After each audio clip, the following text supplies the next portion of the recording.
So, you want to be a publisher? Wait. Oh, oh no. Oh, not again. You guys, roll the clip. This has already happened twice now. Pop my strap. Let's start over. Oh, God. Hold on.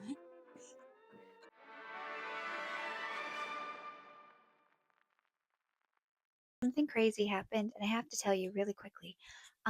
As I was editing this video, I get an email from Lulu, the company that makes my book and sells my book, saying that my book Ephemera was selected, along with maybe 15 other titles, to be recommended as a staff pick for holiday gift giving. There are millions of books on Lulu, and I only published my book this summer, so I'm in shock. But as a gift to me, as if it could get better, they are offering my followers 30% off for Black Friday from November 27th at noon until December 2nd at midnight. 30% off using code Ephemera30. So I wanted to pop in. This video was supposed to go up a couple days ago, but I wanted to wait till I got the code so I could give it to you all in case you were interested in getting my book, maybe for the holidays.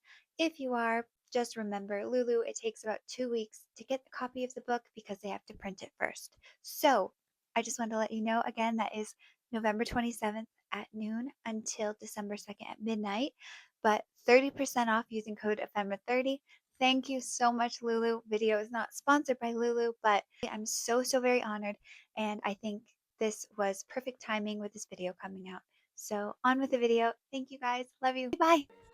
So, she says as she sits gently as to not pop her strap. I have a microphone now. So, not to be too fancy, but we're very high tech over here. I know it kind of sounds just okay, but it's better than what I was doing before. So, we're moving up in the world. Today, I'm going to kind of give you the lowdown on how I self published my own book this year, any advice I have for other people who are writing their own book or are trying to self publish. And then also, I'm going to go through the book itself and show you some things I think are particularly special in my book, and also answer questions you sent me about things you think are particularly interesting or special or curious about my book as well. Okay, I'm so sorry, but we're gonna have to do it this way. So hello. Right. So hi. Um, let's talk about books. I am a first-time author this year, 2025. I wrote this book Ephemera and I self-published it. I did all the marketing myself. I did all the designing myself, the cover, everything by myself. And so, if you're interested in publishing your own book this year, or you just want to know more about my book specifically, I'm going to be answering 20 questions. We're going to start with that self publishing bit and end with personal questions that you all have sent me and any other questions I think would be helpful to answer. All right, let's get into it. So, firstly, this is the book.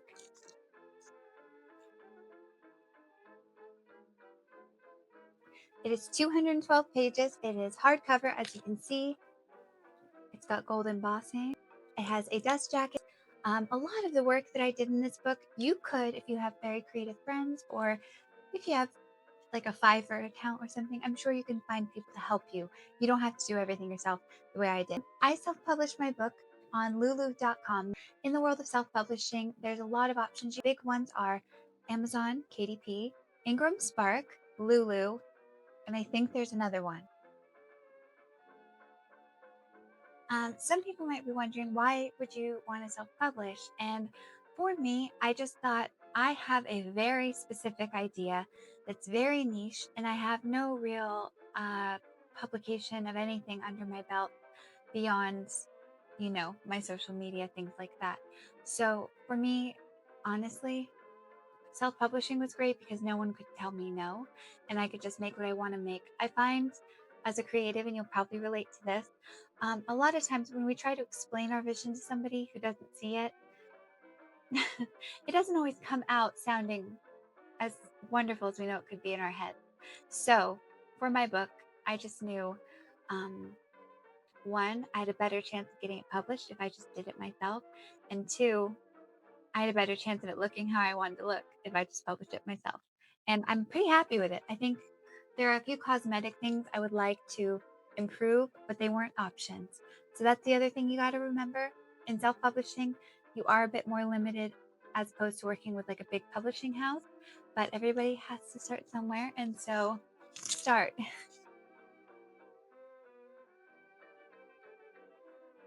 Own your ISBN number. If ever you decide you want to approach a small bookstore or a large bookstore, or you want your book to be able to be sold in Barnes and Noble someday or Target or something, it's about $100. So just know that going in. If you've already written your manuscript and you're like, I'm trying to spend as little money as possible on this, good for you. I think that's a good idea. But owning your ISBN is an investment, and once you pay for it one time, it's yours forever. So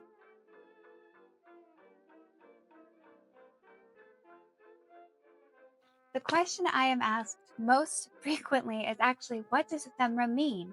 And I actually put it in the book. Ephemera is a noun, and it is things that exist that are used or enjoyed only for a short time. And an example is there were papers, letters, old boxes, all sorts of ephemera. Items of a collectible memorabilia, typically written or printed ones, that were originally expected to have only a short-term usefulness or popularity.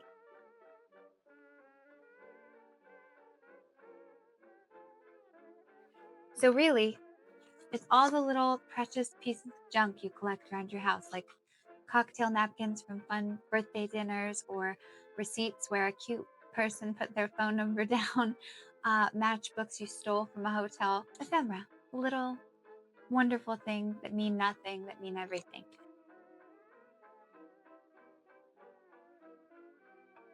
Ephemera was inspired because there were LA fires that were just taking people's homes completely to the ground.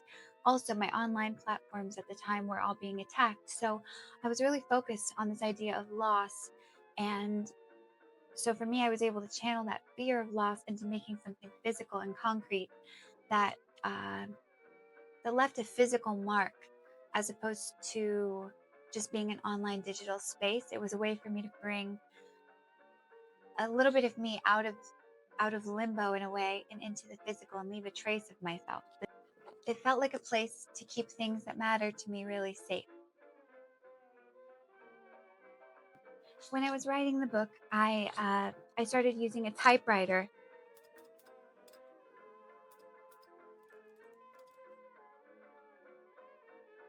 to take poems I had written in my phone notes app and make them physical things. And then all of these scanned through a modern day printer scanner into the computer and put into the book.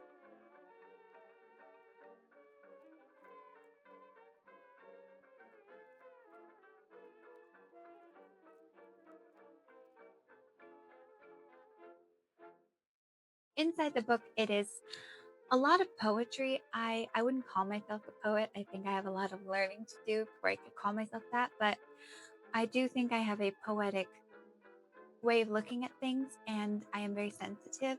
Writing comes really naturally to me, so I'm always writing things down. The book was a way for me to put a collection of thoughts and feelings from a few years into a kind of cohesive flow. It was very therapeutic, and it was also interesting to see patterns in myself that I maybe hadn't been aware of before. I also took a ton of photos for the book of flat lays I would put together of some of my tchotchkes or pieces of ephemera, valuable little nothings. Of like looking at my own estate sale, which is kind of dark, but that's how I felt at the time. So I wanted it to feel as if you opened a drawer in my home and were going through my things. In the very last page of the book, I put this photo of me at 4 years old at the end of the book, because I kind of like the idea that if this was a drawer full of things about my life, that would be something that was like wedged into the drawer. You know how sometimes things kind of stuck in the cracks? That's the little girl who grew up to be this person, you know? I just thought that was that was a little something I put in there for myself.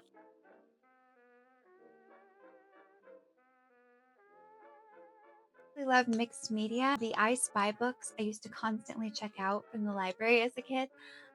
Post Secret, I don't know if you guys have read that, but it's kind of a collection of anonymous letters people mail in, and they're scanned, and it's just very visually fun to look at. Alexa Chung's book It, which is really like it's about what inspires her. The book Fragments about Marilyn Monroe, that's sort of a similar to Post Secret. It's like a collection of notes and things. I was inspired by a few other books too, but I think for the visuals, those really, and the Julian Doctions catalog.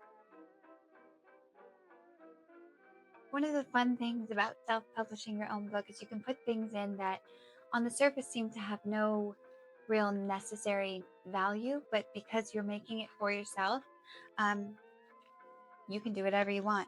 One thing I thought was kind of a fun way to add another level to the book was to add in these footnotes that are movie timestamps.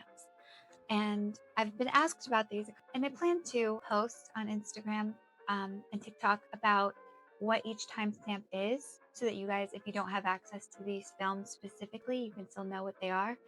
But I thought a lot about how footnotes sort of clue you into a deeper understanding of usually a text. And in this instance, I found that certain poems brought to mind certain quotes from certain films. I think it's very human to quote films or literature, something that spoke to you that really kind of encapsulates what you're trying to say in maybe a way that's more beautiful than you could ever say it, you know? So I put in little timestamps, and the idea was that if you were to go to those timestamps and were to put the subtitles on, you would get added kind of emphasis to the page that I'm leaving that footnote on. So there you go.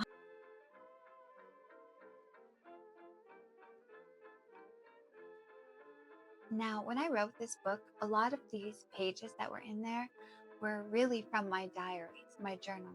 And I didn't really intend for anyone to ever see them. It's also sort of an exercise for me in vulnerability. I don't know, I've always worn my heart on my sleeve. I've never really been afraid that people will think less of me for that. If you're an artist in the public eye, even a small scale artist like I am, you're gonna have things to say about your character or the way you think about things. And for me, it was sort of an added bonus that putting this book out, it shows me in multiple different emotional states and also different years of my life. And I think it speaks as a kind of testament to who I am in my heart and at my core. I think good writing tells the truth, you know? The book starts a little bit more on the sad side and ends in a much happier place. I did that for the sole purpose of I didn't want to take the reader, if they were going to read it cover to cover, I don't want to take them on a crazy journey. To structure it in 4 chapters that each have their own theme. So, for instance, my first chapter, which is called Hollywood's Daughter, my experience with my family and my parents. Chapter 2, The Gilded Lily, is about like my relationship kind of with myself.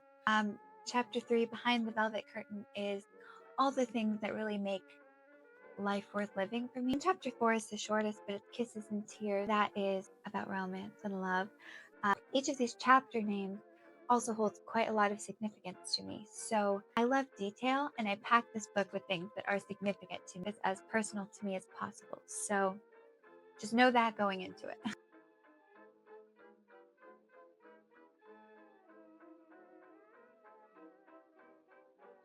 When you self-publish a book, this is something just to note. There is a thing called an author's copy where with certain self-publishing houses, I think all of them, they kind of require you to get one. Often it's very discounted, or you just pay for shipping or something like that.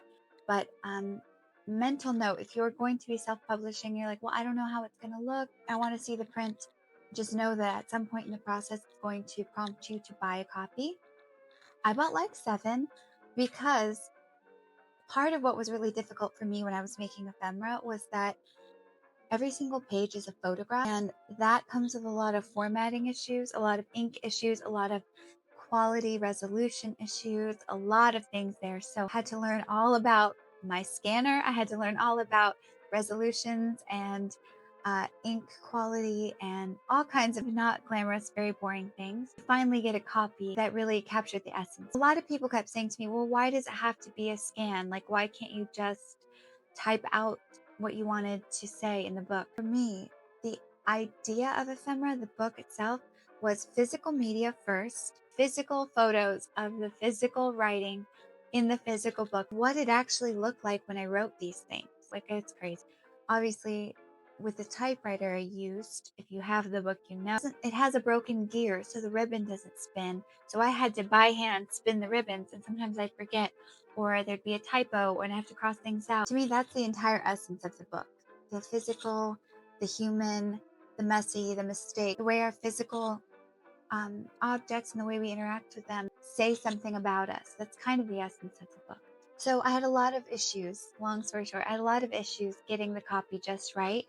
And this was supposed to be, I thought we were going to be done. It started in January. I thought it would be done in April. And from April to June, those months were just troubleshooting, reordering. When you have a self-published book, if you get it through Lulu specifically, I believe Amazon was actually quicker, but if you order through Lulu, it does take about 2 weeks to get it to you because I have to print it and so on. There's so much that goes into making a book yourself. Not to mention, I did all of the marketing by myself. Because I wanted to embrace physical media, I created full newspapers and wrote the entire thing, and mailed that to, I believe it was 50 of my email subscribers. So on launch day of the book, all of those papers arrived at everyone's apartments or homes. And yeah, I really loved doing that. It cost me money, obviously. Like I had to pay for all the printing and the shipping and packaging and whatever. But it was so worth it. So think about how you want to market your book. What is like your book really about in essence? And is there a fun way you can tie that into the marketing of it? So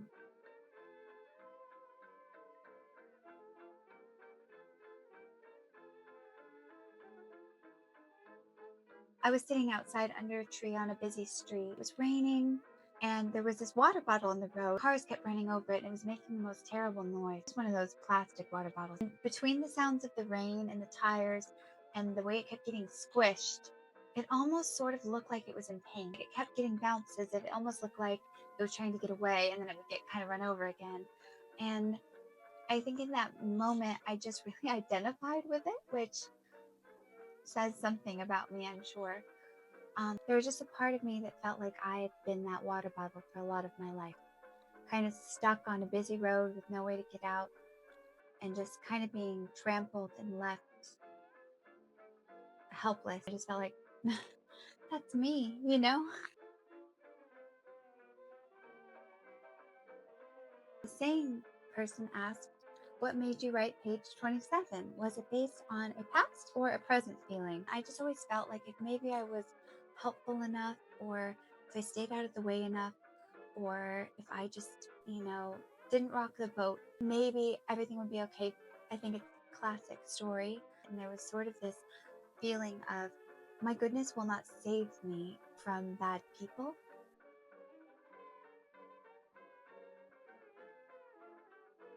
As I kind of just start to, my eyes glaze over as soon as I see a long document I need to read, or someone tries to explain to me technical jargon, I just kind of gloss over. So that was the hardest thing, was getting myself to sit down and be like, Jeri, it's not all hopeless. You just have to learn this thing. You can do it.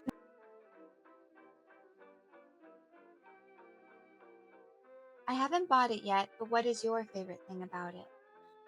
To me, my book is so deeply connected to the person, not really that I am right now. I've done a lot of growing since I wrote this book, but the person I knew to be me from 2019 to about January, February, March of this year. I can't speak on the resonance of other people because obviously it resonates with me. I wrote it. If it can resonate with other people and their experience, or make them feel maybe they have words they didn't have before for a certain feeling, or just camaraderie of like, you're not alone for feeling this, I'm very proud of that.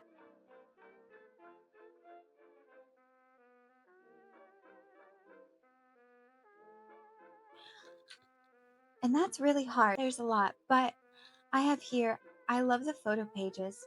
There's a photo that's a puzzle of myself, which is a silly thing to have in general. There's a photo of a headshot of me where I cut myself out of it. So like, I'm very visual in that way. As far as pages that are written, I love my timestamps. On page 64, and I believe 65 as well, I did a stream of consciousness, rambling, tiny font type on beauty and the concept of beauty and how I feel about beauty. I wrote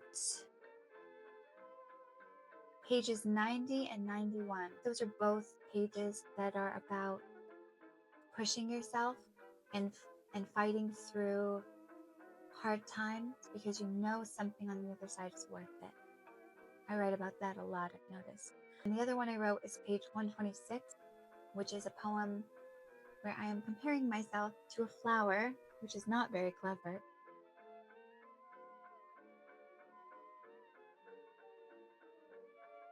I just, like a mad woman, like a woman possessed. There was a moment where it just clicked in my head that I should do this, and I didn't really stop to ask if I could. I had some moments along the way where I felt like I couldn't, but I was already in too deep, so I just pushed through.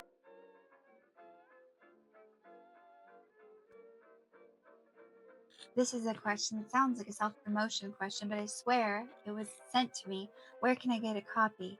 If you go to jerimayjames.com, there's a tab on my website that says Get Ephemera Here.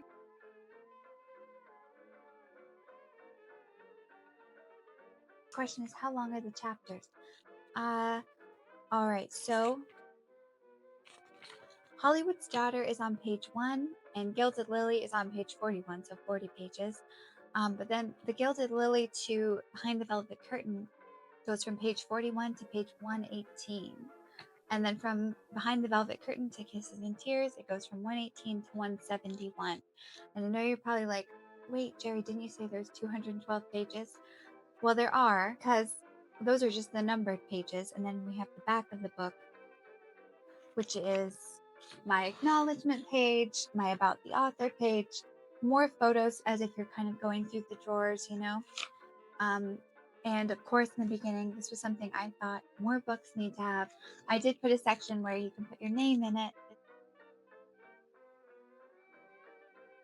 Well, I will say that look at what you want to read, what inspires you, and don't think you have to format it just like somebody else just because they were successful. The little stars in my book are because of Mae West, and the little footnotes with little extra details and the chapter pages. My best advice is to think outside the box, to think about things you want to make and that you would really enjoy, because we need more artists out there.